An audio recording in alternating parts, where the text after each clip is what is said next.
Picture the Pacific Ocean 10 million years ago. A megalodon closes in on a whale calf, but before the shark can strike, a colossal, block-shaped head erupts from the murk, hitting the predator with the force of a freight train.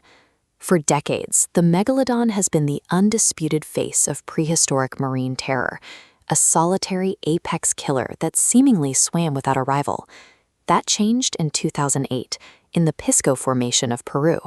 Researchers unearthed a skull measuring nearly 10 feet long, housing teeth that made the dental arsenal of a Tyrannosaurus Rex look miniature by comparison.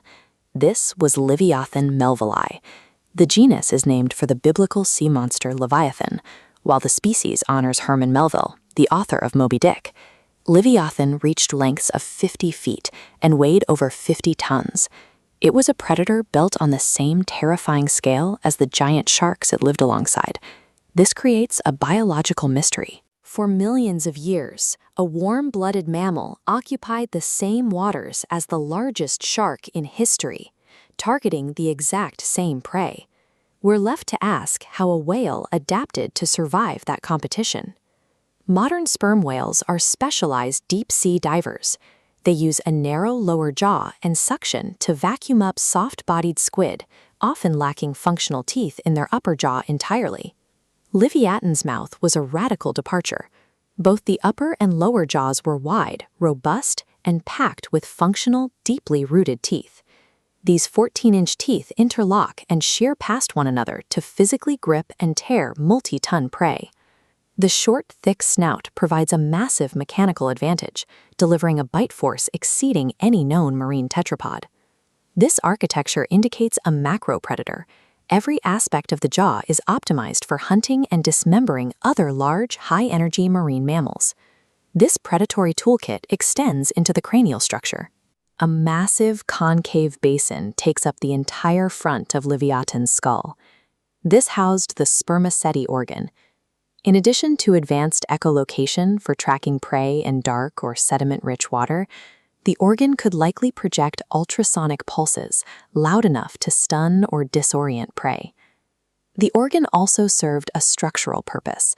It is a shock absorber, composed of oil-filled reservoirs and tough connective tissue that protected the whale's brain and sensory organs from impact.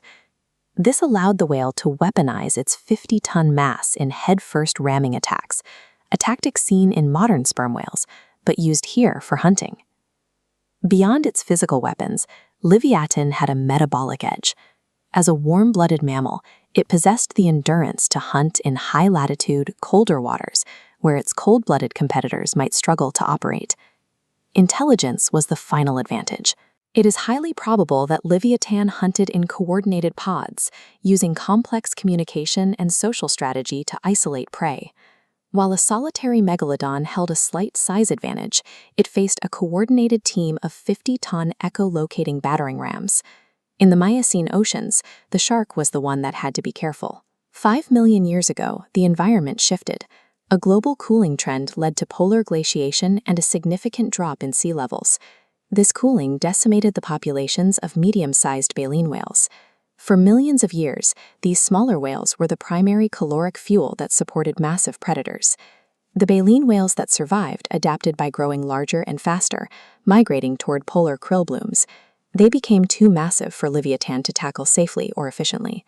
Pressure also came from a new predator, the early ancestors of modern killer whales. They were smaller, faster, and more adaptable to the changing climate, eventually filling the void left by the giants. With their food source gone and their niche shrinking, the era of the mega-predator ended. Both Leviathan and Megalodon vanished from the fossil record. Today's sperm whales survived by retreating into the deep abyss to hunt squid.